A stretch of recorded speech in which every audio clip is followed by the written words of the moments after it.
Welcome to Parth commerce academy. विद्यार्थी मित्रांनो, मी Mahadik sir आणि या नवीन व्हिडिओमध्ये तुमच्या सर्वांचं पुन्हा एकदा स्वागत। विद्यार्थी मित्रांनो, आपण 12वी कॉमर्स मधील बुक कीपिंग अँड अकाउंटन्सी हा विषय या व्हिडिओ सीरीज मार्फत शिकत आहोत, ज्याच्यामध्ये आपण तुमच्या या विषयाची सर्व थेरी आणि अनसॉल्व प्रॉब्लेम सर्व शिकणार आहोत। या सर्व व्हिडिओची प्लेलिस्टची लिंक मी डिस्क्रिप्शन बॉक्समध्ये दिलेली आहे। जर लास्ट काही व्हिडिओ जर तुम्ही बघितलेले नसतील तर ते तुम्ही सुरुवातीला बघून घ्या, ज्याच्यामध्ये मी थेरी डिस्कस केलेली आहे, पार्टनरशिपचं इंट्रोडक्शन डिस्कस केलेलं आहे। जो IMP भाग असणार आहे आपल्याला पार्टनरशिप फायनल अकाउंट शिकत असताना, तो सर्व भाग आपण मागील काही व्हिडिओमध्ये डिस्कस केलेला आहे, शिकलेला आहे। तर त्याची लिंक जी डिस्क्रिप्शन बॉक्समध्ये असणार आहे तिथे जाऊन तुम्ही ती चेकआउट करू शकता, लास्ट व्हिडिओ बघू शकता। आपण सॉल्व एक्झाम्पल सोडवून पाहत आहे। या व्हिडिओमधील तुमचं टेक्स्ट बुक मधलं एक्झाम्पल नंबर 4 शिकणार आहोत।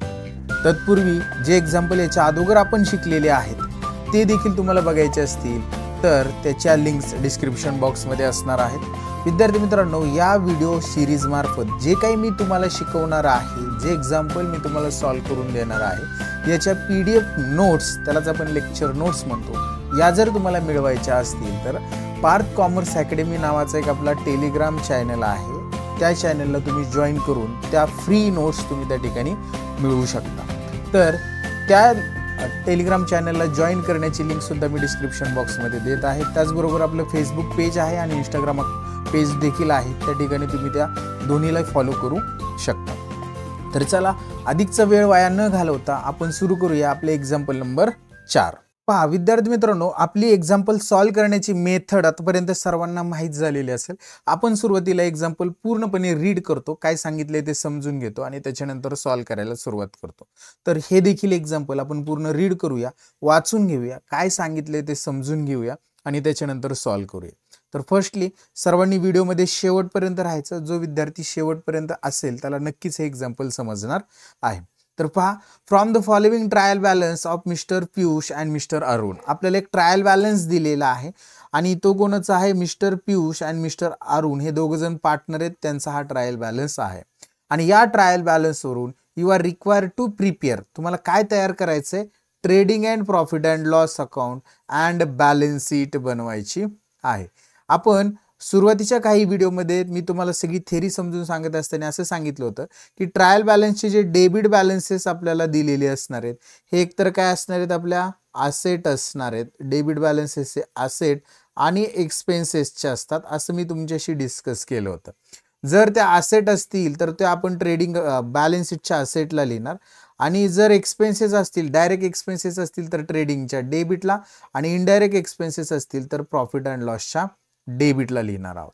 आणि जे क्रेडिट बॅलन्सेस असतात ते एकतर तुमच्या लॅबिलिटी असणार आहेत किंवा तुम्हाला त्या ठिकाणी इन्कम असणार आहेत, कारण की क्रेडिट बॅलन्स हे लॅबिलिटी आणि इन्कमचे असतात। जर लॅबिलिटी असेल तर ते आपण बॅलन्स शीटच्या लॅबिलिटी साईडला रेकॉर्ड करणार, इन्कम असेल, डायरेक्ट इन्कम असेल तर ट्रेडिंगच्या क्रेडिटला, आणि इनडायरेक्ट असेल तर प्रॉफिट अँड लॉसच्या क्रेडिटला। म्हणजे थोडक्यात काय तर आपल्याला जे डेबिट बॅलन्सेस त्या ठिकाणी प्रोव्हाइड केलेले असणार ते 3च ठिकाणी जाणार आहेत, एकतर balance sheet asset, trading account debit किंवा profit and loss account debit.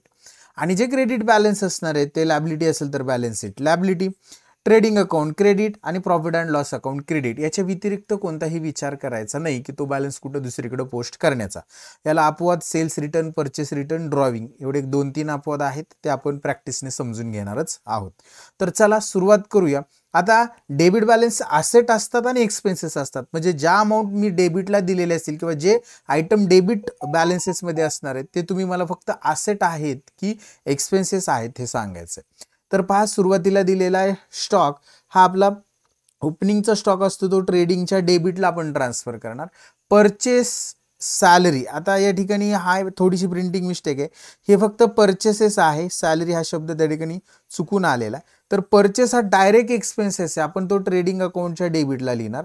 Salary हा एक्सपेन्सेस आहे परंतु इनडायरेक्ट आहे, म्हणून तो प्रॉफिट अँड लॉसच्या डेबिटला ट्रान्सफर करणार। वेजेस हा सुद्धा एक्सपेन्सेस आहे परंतु तो डायरेक्ट एक्सपेन्सेस आहे, हा ट्रेडिंग अकाउंटच्या डेबिटला लिहिणार। TD means trading debit, PD means profit and loss account debit. आता हे डायरेक्ट एक्सपेन्सेस, इनडायरेक्ट एक्सपेन्सेस म्हणजे काय, तर हे थेरी पार्टमध्ये आपण समजून घेतलं होतं. त्यामुळे वारंवार सांगतो की जे थेरीचे जे व्हिडिओ लास्ट असणार आहेत त्याची डिस्क्रिप्शन बॉक्समध्ये लिंक दिली, तेथे जाऊन तुम्ही ते बघू शकता, पाहू शकता. नेक्स्ट कॅरेज हा सुद्धा एक्सपेन्सेस आहे, परंतु हा डायरेक्ट एक्सपेन्सेस आहे, तो ट्रेडिंग अकाउंटच्या डेबिटला लिहिलेला आहे. रॉयल्टी हा सुद्धा एक्सपेन्सेस आहे, तो सुद्धा डायरेक्ट एक्सपेन्सेस आहे ट्रेडिंगच्या डेबिटला. फ्राईट हा सुद्धा डायरेक्ट एक्सपेन्सेस आहे ट्रेडिंगच्या डेबिटला. प्रिंटिंग अँड स्टेशनरी पहा, हा जो एक्सपेन्सेस आहे तो इनडायरेक्ट एक्सपेन्सेस आहे. त्याच्यामुळे हा इनडायरेक्ट एक्सपेन्सेस आपण प्रॉफिट अँड लॉसच्या डेबिटला ट्रान्सफर करणार विद्यार्थी मित्रांनो. दॅन नेक्स्ट सन्ड्री डेटर्स ही असेट आहे, म्हणून ते बॅलन्स शीटच्या असेटला. फर्निचर सुद्धा असेट आहे, ते सुद्धा बॅलन्स शीटच्या असेटला. लीज होल्ड प्रीमायसेस ही सुद्धा आपली असेटच आहे, म्हणून ते सुद्धा बॅलन्स शीटच्या असेटलाच लिहिणार. इन्व्हेस्टमेंट दिलेले आपल्याला, ही सुद्धा आपली असेट आहे, म्हणून ते बॅलन्स शीटच्या असेटलाच लिहिणार. ट्रॅव्हलिंग एक्सपेन्सेस, आता हा खर्च आहे आणि हा आहे इनडायरेक्ट एक्सपेन्सेस, म्हणून तो प्रॉफिट अँड लॉसच्या डेबिटला लिहिणार.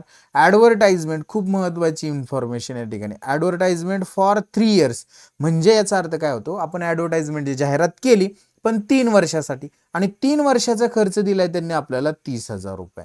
जर 3 वर्षाचा 30,000 आहे तर 1, 2 आणि असे 3 वर्ष जर बघितलं तर पहिल्या वर्षी तो असणार आहे 10,000 रुपये, दुसऱ्या वर्षी 10,000 रुपये, तिसऱ्या वर्षी देखील 10,000 रुपये, असा 3ही वर्षाचा मिळून 30,000 आहे. आपल्याला अकाउंटिंगचा रूल काय सांगतो की ॲडव्हर्टाइजमेंट आपली करंट इयरची जेवढी असणार आहे 1 वर्षाची तेवढी फक्त रेकॉर्ड करायची, राहिलेली पुढच्या 2 वर्षाची प्रीपेड म्हणून दाखवायची. मग या 30,000तला फक्त आपण 10,000 रुपये आपला करंट इयरचा जो एक्सपेन्सेस आहे ॲज अ ॲडव्हर्टाइजमेंट म्हणून तोच या ठिकाणी काय करणार आपण रेकॉर्ड करणार. राहिलेला जो असणार आहे 2 वर्षाचा, पुढील 2 वर्षाचा, तो प्रीपेड ॲडव्हर्टाइजमेंट म्हणून लेस करणार ते एक्सपेन्सेस मधून आणि बॅलन्स शीटच्या असेटला दाखवणार. तर या ठिकाणी प्रीपेड ॲडव्हर्टाइजमेंट 2 इयर्सची असणार आहे, म्हणून याला मी या ठिकाणी स्टार मार्क करतो, कारण की याची ॲडजस्टमेंट आपल्याला पोस्टिंगच्या वेळेसच सॉल्व्ह करून घ्यावी लागणार आहे. आता बॅड डेब्ट्स हा लॉस आहे इनडायरेक्ट प्रॉफिट अँड लॉसच्या डेबिटला. डिस्काउंट आलं सुद्धा indirect expenses profit and loss debit. Cash in hand asset आहे बॅलन्स शीटच्या asset, BA for balance sheet asset. Cash at bank balance शीटच्या असेटलाच रेकॉर्ड करणार आणि फिक्स्ड डिपॉझिट ही सुद्धा असेट आहे बॅलन्स शीटच्या असेटला लिहिणार. आय होप डेबिट बॅलन्सेस कसे ट्रान्सफर केले हे तुमच्या लक्षात आलेलं. आता आपण जाऊया आपल्या क्रेडिट बॅलन्सेसकडे. त्यामध्ये फर्स्ट दिलेले कॅपिटल अकाउंट. आता हे कॅपिटल ही लॅबिलिटी आहे, आपल्याला क्रेडिट बॅलन्सेस लॅबिलिटी किंवा इन्कमचे ते ओळखायचे.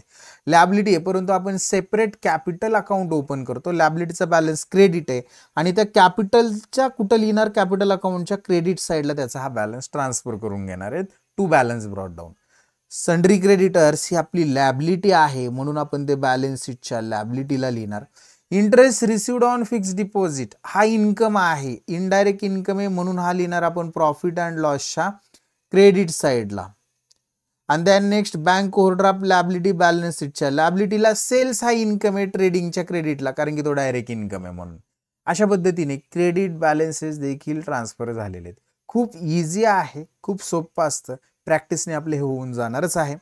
नेक्स्ट ॲडिशनल इन्फॉर्मेशन आपल्याला दिलेली. ॲडिशनल इन्फॉर्मेशन मीन्स ॲडजस्टमेंट आपल्याला दिलेल्या आहेत below the trial balance, trial बॅलन्सच्या खाली. तर त्या ठिकाणी फर्स्ट ॲडजस्टमेंट कंपल्सरी स्टॉक.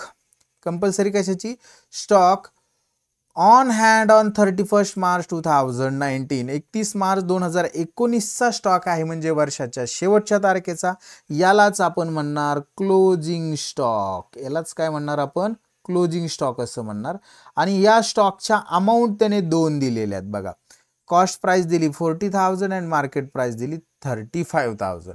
ज्या वेळेस आपल्याला कॉस्टच्या 2 व्हॅल्यू दिलेल्या असतील तर त्या 2चं कंपॅरिझन करायचं, 40 आणि 35चं कंपॅरिझन, आणि जी कमी असेल ती क्लोजिंग स्टॉक, म्हणजे 35,000 रुपये कमी आहे, मग ती ट्रेडिंगच्या क्रेडिटला इफेक्ट माहिती बॅलन्स ॲडजस्टमेंट आहे, आणि दुसरा इफेक्ट बॅलन्स शीटच्या असेटला. पहिला ट्रेडिंग क्रेडिट, दुसरा balance sheet asset. First adjustment compulsory तुमच्या पेपरमध्ये येणार म्हणजे येणारच, याला पर्याय नाही, क्लोजिंग स्टॉकचे ॲडजस्टमेंट असणार आहे.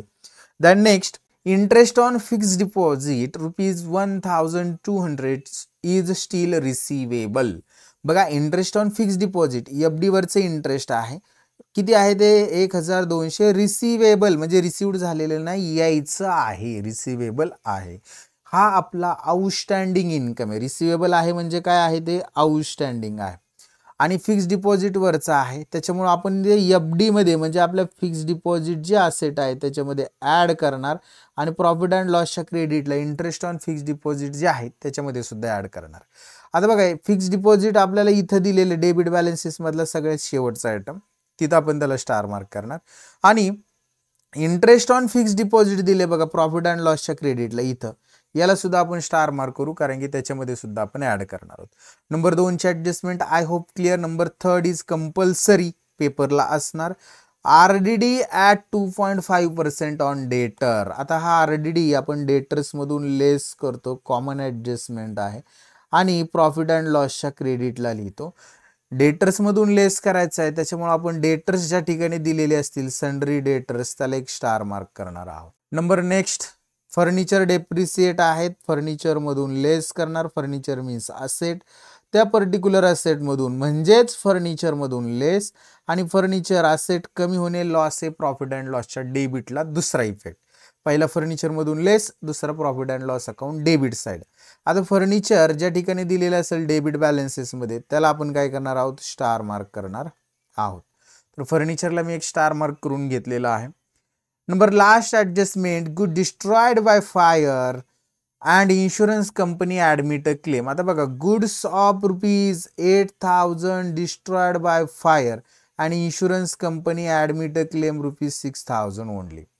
काय झालेले गुड्स डिस्ट्रॉयड बाय फायर म्हणजे आगीमध्ये माल जळाला. या ऍडजस्टमेंटचे 3 इफेक्ट आहेत लक्षात राहू द्या.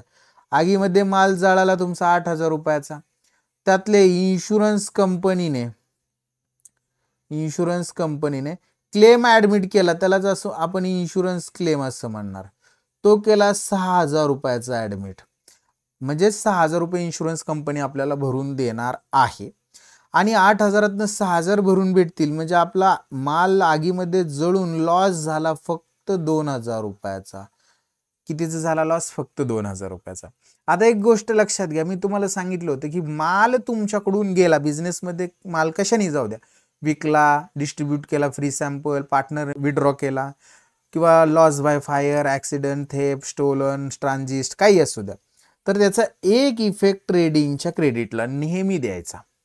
माल गेला ट्रेडिंग क्रेडिट. इन्शुरन्स कंपनी 6,000 भरून देणार, इन फ्युचरमध्ये भेटणार आहेत, बेनिफिट फ्युचरमध्ये भेटेल, त्याला आपण असेट म्हणतो, म्हणून या 6,000चा दुसरा इफेक्ट बॅलन्स शीटच्या असेटला. आणि 2,000 रुपये आपला ऍक्च्युअल लॉस आहे, हा लॉस प्रॉफिट अँड लॉसच्या डेबिटला. म्हणजे या ऍडजस्टमेंटचे 3 इफेक्ट. 8,000 गेले गुड्सच्या स्वरूपात ट्रेडिंग क्रेडिट, 6,000 भरून भेटणार insurance claim balance sheet asset आणि 2,000 लॉस प्रॉफिट अँड लॉसच्या डेबिटला. To loss by fire 8,000. I hope ही ॲडजस्टमेंट नवीन होती, तुम्हाला समजलेली असेल. आता आपल्याला सॉल्व करायला सुरुवात करायचे.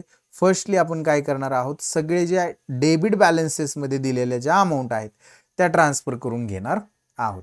तर सर्वांनी माझ्या सोबत राहण्याचा प्रयत्न करायचा. चला तर पाहूया. फर्स्ट टू स्टॉक, म्हणजे आता हा स्टॉक आहे, हा ट्रेडिंग अकाउंटच्या डेबिटला लिहावा लागणार आहे. टू स्टॉक चला लिहूया. आणि त्याची जी अमाऊंट आहे ₹30,800, 30,800 रुपये. त्याच्यानंतर आपल्याला पहा या ठिकाणी परचेस दिलेले आहे. आता परचेस हा आपला डायरेक्ट एक्सपेन्सेस आहे, तो आपण ट्रेडिंग अकाउंटच्या डेबिटला लिहिणार, त्याच्यावर ऍडजस्टमेंट वगैरे काही नाही, डायरेक्ट लिहू ट्रेडिंगच्या डेबिटला टू परचेस. आणि त्याची जी अमाऊंट आहे ती रुपीज आहे 80,000, 80,000 रुपये. आउटर कॉलमला लिहून टाकले परचेसचे. दॅन नेक्स्ट सॅलरी, हा आपला एक्सपेंडिचर आहे पण इनडायरेक्ट एक्सपेंडिचर आहे, त्याच्यामुळे तो आपण प्रॉफिट अँड लॉस अकाउंटच्या डेबिटला जाणार आणि त्या ठिकाणी लिहिणार टू सॅलरीज. आणि त्याची अमाऊंट ₹5,000 आउटर कॉलमला लिहून टाकणार, ₹5,000 आउटर कॉलम. झाले सॅलरी. झाल्यानंतर वेजेस, हा डायरेक्ट एक्सपेन्सेस आहे, ट्रेडिंगच्या डेबिटलाच लिहायचं टू वेजेस. आणि वेजेसची अमाऊंट आहे ₹7,500. नेक्स्ट कॅरेज, हा आपला काय आहे डायरेक्ट एक्सपेन्सेस आहे, हा सुद्धा ट्रेडिंगच्या डेबिटलाच लिहायचा टू कॅरेज. आणि त्याची अमाऊंट जी आहे कॅरेजची ती त्या ठिकाणी आपण लिहून घेऊया ₹3,000 कॅरेज. नेक्स्ट पुढे जाऊया. कॅरेज झाल्यानंतर रॉयल्टी आहे 2,500, हा सुद्धा एक्सपेन्सेस आहे, ट्रेडिंगच्या डेबिटलाच लिहायचं टू रॉयल्टीज. आणि अमाऊंट लिहिणार ₹2,500. रॉयल्टी झाल्यानंतर फ्राईट आहे ₹700, हा सुद्धा डायरेक्ट एक्सपेन्सेस आहे, ट्रेडिंगच्या डेबिटलाच लिहिणार आपण टू फ्राईट आणि त्याची अमाऊंट आहे ₹700. आय होप इथपर्यंत सर्वांना क्लिअर आहे. जे एक्सपेन्सेस आहेत ते ट्रेडिंगच्या डेबिटला डायरेक्ट एक्सपेन्सेस आपण ट्रान्सफर करून घेत आहोत. दॅन नेक्स्ट हा प्रिंटिंग अँड स्टेशनरी हा इनडायरेक्ट एक्सपेन्सेस आहे, म्हणून हा प्रॉफिट अँड लॉसच्या डेबिटला रेकॉर्ड करावा लागेल. प्रॉफिट अँड लॉसच्या डेबिटला जायचं आणि त्या ठिकाणी लिहायचं टू प्रिंटिंग अँड स्टेशनरी आणि त्याची जी अमाऊंट आहे ती आहे ₹1050. Then next printing and stationery झाल्यानंतर सन्ड्री डेटर्स याच्यावर ॲडजस्टमेंट आहे, बॅलन्स शीटच्या असेटला यायचं आणि त्या ठिकाणी लिहायचं सन्ड्री डेटर्स आणि त्याची जी अमाऊंट आहे सन्ड्री डेटर्सची ₹43,000 इनर कॉलमला लिहिणार आपण. सन्ड्री डेटर्स झाल्यानंतर फर्निचर आहे, ही आपली असेट आहे, आपण बॅलन्स शीटच्या असेटला जाणार, त्याच्यावर ॲडजस्टमेंट आहे म्हणून इनरला लिहिणार फर्निचर आणि त्याची अमाऊंट आहे ₹20,200. इनरला लिहिलं, एक ओळ जागा सोडली. दॅन नेक्स्ट फर्निचर झाल्यानंतर लीज होल्ड प्रॉपर्टी ही सुद्धा असेट आहे आपली 25,000 बॅलन्स शीटच्या असेटलाच लिहावं लागणार आपल्याला लीज होल्ड प्रॉपर्टी आणि त्याची जी अमाऊंट आहे ₹25,000 आउटर कॉलमला लिहिणार आपण. दॅन नेक्स्ट इन्व्हेस्टमेंट आपली असेट आहे 15,000, हे सुद्धा बॅलन्स शीटच्या असेटलाच लिहिणार आपण इन्व्हेस्टमेंट, अमाऊंट ₹15,000. नेक्स्ट पुढे पहा ट्रॅव्हलिंग एक्सपेन्सेस. आता हा एक्सपेन्सेस आहे परंतु इनडायरेक्ट एक्सपेन्सेस आहे, म्हणून आपण हा आपला प्रॉफिट अँड लॉसच्या डेबिटला लिहिणार टू ट्रॅव्हलिंग एक्सपेन्सेस आणि त्याची जी अमाऊंट आहे ट्रॅव्हलिंग एक्सपेन्सेसची ₹3,450. आय होप इथपर्यंत सर्वांचं क्लिअर आहे. नेक्स्ट पुढे पहा ॲडव्हर्टाइजमेंट हा याच्यावर हिडन ॲडजस्टमेंट आहे, त्याला आपण सेल्फ ॲडजस्टमेंट देखील म्हणतो. तर ही हिडन ॲडजस्टमेंट जी असणार आहे हिचा इफेक्ट इथंच करायचा. काय होतं, आपण ॲडव्हर्टाइजमेंट लिहून जातो आणि नंतर आपल्याला लक्षात राहत नाही करायचं, त्याच्यामुळे ज्यावेळेस आपण पोस्टिंग करेन त्यावेळेसच हिडन ॲडजस्टमेंटचं इफेक्ट करून घ्यायचे. तर ॲडव्हर्टाइजमेंट 3 वर्षासाठीचा ₹30,000 खर्च आहे, हा आपण प्रॉफिट अँड लॉसच्या डेबिटला इनरला दाखवू टू ॲडव्हर्टाइजमेंट. अमाऊंट लिहिणार ₹30,000. इथं मी लिहितो 3 इयर्स, किती वर्षाचा आहे हा, 3 वर्षाचा. लक्षात घ्या आपल्याला काय करावं लागेल, आपला जो 1 वर्षाचा खर्च आहे करंट इयरचा तेवढाच आपल्याला या ठिकाणी एक्सपेन्सेस म्हणून दाखवावं लागणार आहे. म्हणजे 30,000 3 वर्षांचा आहे, म्हणजे 1 वर्षाचा आहे 10,000 आणि या वर्षीचा तेवढाच असणार आहे 10,000. म्हणजे आपल्याला आउटरला ॲडव्हर्टाइजमेंट 10,000च दाखवावं लागणार आहे. म्हणजे पुढचे 2 वर्षाचा जो एक्स्ट्रा एक्सपेन्सेस पेड केलाय प्रतिवर्ष 10,000 अशा पद्धतीने, तर तो 2 वर्षाचा 20,000 पुढील आहे, प्रीपेड आहे, म्हणून तो लेस करावा लागेल प्रीपेड ॲडव्हर्टाइजमेंट आणि अमाऊंट ₹20,000. 20,000 प्रीपेडचे मायनस केले तर करंट इयरचे ₹10,000 बरोबर आपल्याला आउटरला दिसतात आणि हे प्रीपेड बेनिफिट फ्युचरमध्ये आहे, म्हणून बॅलन्स शीटच्या असेटला लिहायचं प्रीपेड ॲडव्हर्टाइजमेंट सेकंड इफेक्ट आणि अमाऊंट इज ₹20,000. ₹20,000 अमाऊंट आपण त्या ठिकाणी लिहून टाक. बॅड डेब्ट्स हा आपला डायरेक्ट इनडायरेक्ट एक्सपेन्स लॉस आहे, तो प्रॉफिट अँड लॉसच्या डेबिटला लिहिणार टू बॅड डेब्ट्स. त्याच्यावर ॲडजस्टमेंट वगैरे काय नाही, नॉर्मली याच्यावर ॲडजस्टमेंट असते, कंसात म्हणायचं ओल्ड बॅड डेब्ट्स आहेत आणि त्याची जी अमाऊंट आहे ₹500 आहे. दॅन नेक्स्ट डिस्काउंट अलाउड हा सुद्धा एक्सपेन्सेस आहे ₹1,800, परंतु इनडायरेक्ट आहे म्हणून प्रॉफिट अँड लॉसच्या डेबिटला टू डिस्काउंट अलाउड आणि अमाऊंट लिहिणार त्याची ₹1,800. दॅन नेक्स्ट आहे बघा cash in hand, cash at bank. Balance शीटच्या असेटला 7,000 आणि 20,000. बॅलन्स शीटच्या असेटला सर्वात शेवटी लिहायचं कॅश इन हँड, अमाऊंट ₹7,000 आणि पुढचा जो आयटम असणार आहे कॅश ॲट बँक आणि अमाऊंट असणार आहे ₹20,000. कॅश इन हँड आणि कॅश ॲट बँकची अमाऊंट आपण त्या ठिकाणी ट्रान्सफर करून घेतली आणि लास्ट जो आयटम आहे तो आहे फिक्स डिपॉझिट. त्याच्यावर ॲडजस्टमेंट आहे, बॅलन्स शीटच्या असेटला आपण लिहिणार आहोत फिक्स डिपॉझिट आणि त्याची जी अमाऊंट आहे ₹15,000 इनरला लिहिणार, कारण की त्याच्यावर ॲडजस्टमेंट आहे आणि एक ओळ जागा सोडून देणार आपण. त्यासाठी वर्किंगसाठी एक ओळ जागा लागणार आहे आपल्याला, त्यामुळे एक ओळ जागा सोडलेली आहे. अशा पद्धतीने आपण डेबिट बॅलन्सेस ट्रान्सफर केलेले आहेत. आपली जी मेथड आहे त्याच्यामध्ये प्रॉब्लेम समजून घेतल्यानंतर ट्रान्सफरिंगची स्टेज असते, त्याच्यामध्ये तुम्हाला ते सोपं जातं सॉल्व करायला, काही विसरून राहत नाही. आता क्रेडिट बॅलन्सेसमध्ये कॅपिटल दिलेले पियुषा आणि अरुण, तर आपण कॅपिटल अकाउंट तयार केलेले, त्या ठिकाणी फक्त मी पार्टनरची नाव इन शॉर्ट लिहितो P&A, P for Piyush, A for Arun, P&A ए तुम्ही पूर्ण लिहिलेली असली पाहिजे. आणि तो कॅपिटल बॅलन्स जो आहे तो आपण त्या कॅपिटल अकाउंटच्या क्रेडिटला लिहिणार बाय बॅलन्स ब्रॉट डाऊन. आणि कॅपिटलच्या अमाऊंट आहेत दोघांच्याही ₹80,000 पियुष आणि 80,000 अरुण आहे. ते लिहून घेतलं. कॅपिटल झाल्यानंतर क्रेडिटर्स आहेत लॅबिलिटीला लिहायचे बॅलन्स शीटच्या. बॅलन्स शीटला येणार आपण एक 2-3 ओळी जागा 3-4 ओळी जागा सोडायच्या आणि त्याच्यानंतर लिहायचं सन्ड्री क्रेडिटर्स आणि त्याची जी अमाऊंट असणार आहे ती आहे ₹20,500. आय होप हे क्लिअर आहे आतापर्यंतचं. देन नेक्स्ट आहे interest received on fixed deposit. हा आपला इन्कम आहे. प्रॉफिट अँड लॉसच्या क्रेडिटला एक लाईन जागा सोडायची आणि त्याच्यानंतर लिहायची bye interest received on fixed deposit आणि त्याची जी अमाऊंट असणार आहे ती लिहिणार आहोत आपण ₹1,000 इनर कॉलमला. आणि याच्यावर एक ऍडजस्टमेंट आहे म्हणून आपण काय करणार एक लाईन जागा सोडणार त्याच्यासाठी. Then next bank overdraft liability balance शीटच्या लॅबिलिटीला लिहायचं बँक ओडी. मी इन शॉर्ट लिहितो बँक ओव्हरड्राफ्ट मीन्स ओडी आणि त्याची जी अमाऊंट आहे ती आहे ₹10,000. आउटर कॉलमला लिहिणार ₹10,000. आणि लास्ट वन असणार आहे तो आहे सेल्स. हा ट्रेडिंगच्या क्रेडिटला 1,20,000 लिहायचे बाय सेल्स आणि अमाऊंट लिहिणार ₹1,20,000 1,20,000. अशा पद्धतीने आपण काय केलं विद्यार्थी मित्रांनो सगळे debit balances credit balances transfer करून घेतले. डेबिट कुठं trading debit profit and loss debit आणि बॅलन्स शीट असेट. ट्रेडिंगचे क्रेडिटचे बॅलन्स कुठं trading account credit profit and loss account credit आणि बॅलन्स शीट लॅबिलिटी. आता आपला मोर्चा घेऊन जायचा तो म्हणजे ऍडजस्टमेंटकडे. First adjustment closing stock. काय वाक्यरचना आहे बघा की stock on hand on 31 March 2019 was cost price ₹40 and market price ₹35,000. आता 40 आणि 35,000 मध्ये जर कंपॅरिझन केले विच एव्हर इज लेस तर market price is less that is 35,000 आणि तोच आपला क्लोजिंग स्टॉक म्हणून कन्सिडर करायचा. तर आता हा क्लोजिंग स्टॉकची ऍडजस्टमेंट मी तुम्हाला सांगितलं की 100% येणार आहे.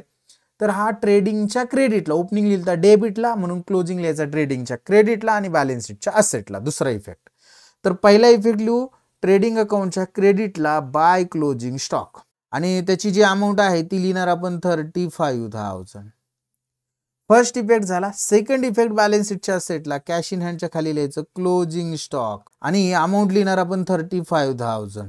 नेक्स्ट फर्स्ट ऍडजस्टमेंट झाली. नेक्स्ट मध्ये interest on FD fixed deposit 1,200 is still receivable. Steel receivable म्हणजे अजूनपर्यंत भेटलं नाही म्हणजे भेटायचंय आणि फिक्स्ड डिपॉझिटवर व्याज जे भेटतं तो आपला इन्कम आहे. मग हा इन्कम भेटायचा असेल तर तो आउटस्टँडिंग इन्कम आहे. मग तो पर्टिक्युलर इन्कम मध्ये ऍड करावा लागेल. म्हणजे आपण प्रॉफिट अँड लॉसच्या क्रेडिटला लिहिलंय त्या ठिकाणी लिहायचं add outstanding interest on FD fixed deposit आणि अमाऊंट इज ₹1,200. आउटरला घेणार 2,200 आणि हा 1,200 आपल्याला फ्युचरमध्ये रिसिवेबल होणार आहेत म्हणून बॅलन्स शीटच्या असेटला यायचं आणि त्या ठिकाणी लिहायचं आपण आपलं जे फिक्स डिपॉझिट दिलेले त्याच्यामध्ये आपल्याला हे ऍड करावं लागेल add outstanding interest on FD fix deposit. Amount लिहिणार 1,200. आउटरला येणारे टोटल ₹16,200. आय होप इथपर्यंत तुमच्या सर्वांचं क्लिअर आहे सर्वांना समजलेलं असेल असं गृहीत धरून आपण पुढे जाणार आहोत. नेक्स्ट ऍडजस्टमेंट आहे RDD 2.5% on debtors. Debtors record केलेत बॅलन्स शीटच्या असेटला त्या ठिकाणी आपण काय करणार आहोत ज्या ठिकाणी सन्ड्री डेटर्स लिहिलेत त्या ठिकाणी लिहायचं लेस RDD ॲट 2.5% आणि ह्याचं जर कॅल्क्युलेशन केलं तर ते येणारे 1,075 आणि हे 43,000 मधने एक जर हजार गेले तर 42 आणि त्यातनं 75 तर ₹41,925 आउटरला येणार आहेत. आणि याचा दुसरा इफेक्ट प्रॉफिट अँड लॉसच्या डेबिटला आपण लिहिणार 2RDD कंसात लिहायचा हा आहे न्यू RDD आणि अमाऊंट आहे त्याची 1,075 झालं. Number third adjustment. फोर्थ मध्ये काय सांगितले डेप्रिसिएट फर्निचर आहे 5%.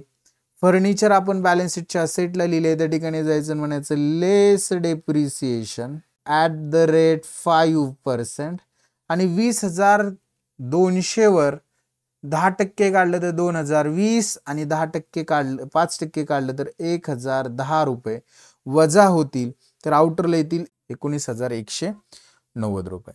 अशा पद्धतीने आपण हे डेप्रिसिएशन जे काढलेले आहे ते प्रॉफिट अँड लॉसच्या डेबिटला लिहायचं, टू डेप्रिसिएशन ऑन फर्निचर, आणि त्याची जी अमाऊंट असणार आहे ती लिहिणार आपण ₹1,010 झालं.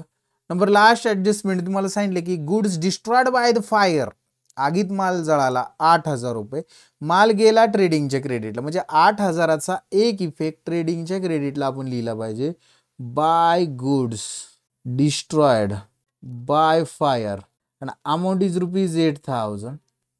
पुढे जाऊन काय सांगितलं, insurance company admit a claim ₹6,000 only, insurance कंपनीकडून 6,000 रुपये भेटणार आहेत, म्हणून बॅलन्स शीटच्या असेटला लिहायचं इन्शुरन्स क्लेम ₹6,000, आणि 2,000 लॉस झाला, हा प्रॉफिट अँड लॉसच्या डेबिटला मेन्शन करायचा, to goods loss by fire ₹2,000, ₹2,000. पहा काय केला इफेक्ट, माल गेला 8,000चा, ट्रेडिंगच्या क्रेडिटला रेकॉर्ड केला, त्याच्यानंतर आपल्याला 6,000 भरून भेटले, बॅलन्स शीटच्या असेटला इन्शुरन्स क्लेम म्हटलं, आणि 2,000 रुपयाचा लॉस झाला, म्हणून प्रॉफिट अँड लॉसच्या डेबिटला म्हणलं to goods loss by fire. सर्व ॲडजस्टमेंट झालेले आहेत. आता क्लोजिंगला सुरुवात करायची. पहिल्यांदा आपण ट्रेडिंग अकाउंट क्लोज करणार आहोत.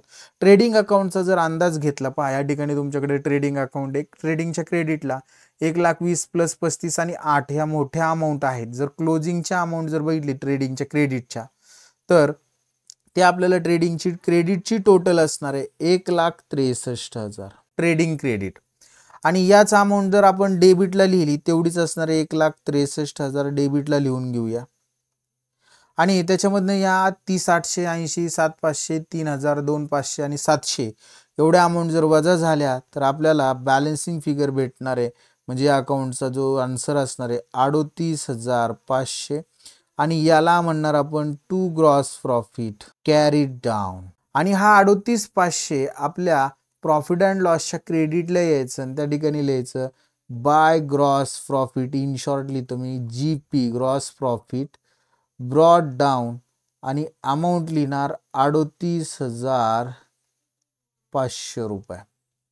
आणि आता बघा डेबिटच्या अमाऊंटची जर टोटल जर अंदाज घेतला तर आपल्याला त्या कमीच असणार आहेत, आणि क्रेडिटला 38,500 आणि हे 2, तर हे 40,700 रुपये ट्रेडिंगच्या क्रेडिटची टोटल असणार आहे.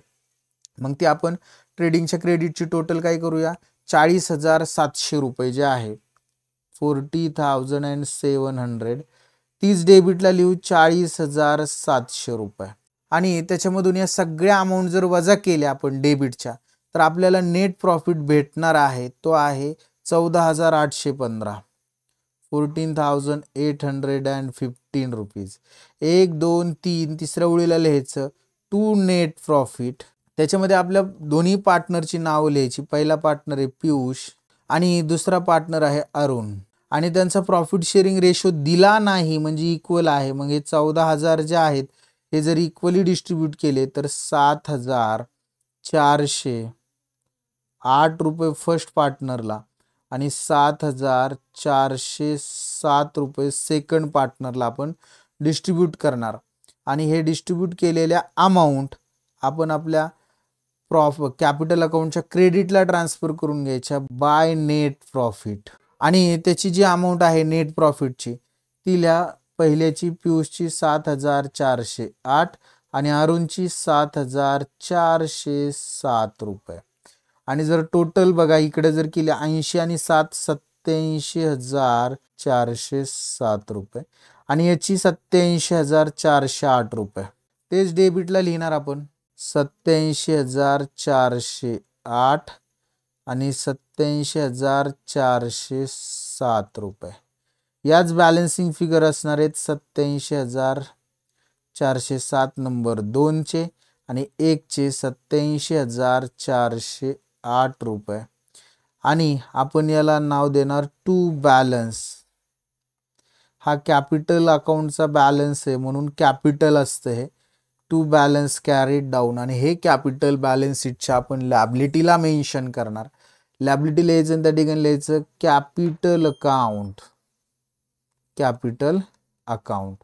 आणि त्याच्यामध्ये फर्स्ट पहिल्या पार्टनरचं नाव आपण लिहून घेणार पियुष आणि दुसऱ्या पार्टनरचं नाव आहे अरुण. पियुषचे कॅपिटल आपण लिहून घेणार आहोत त्या ठिकाणी 87,408 आणि अरुणचं 87,407 रुपये.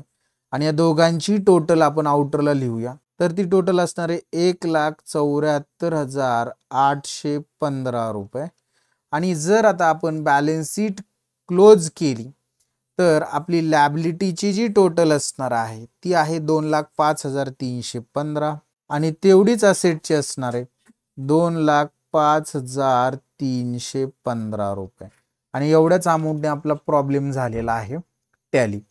आय होप विद्यार्थी मित्रांनो हा प्रॉब्लेम तुम्हाला समजलेला आहे. व्हिडिओमध्ये शेवटपर्यंत राहिल्याबद्दल धन्यवाद. आजच्या व्हिडिओमध्ये एवढंच. पुढच्या व्हिडिओमध्ये पुढचा भाग बघूया. तोपर्यंत सर्वांना बाय, टेक केअर.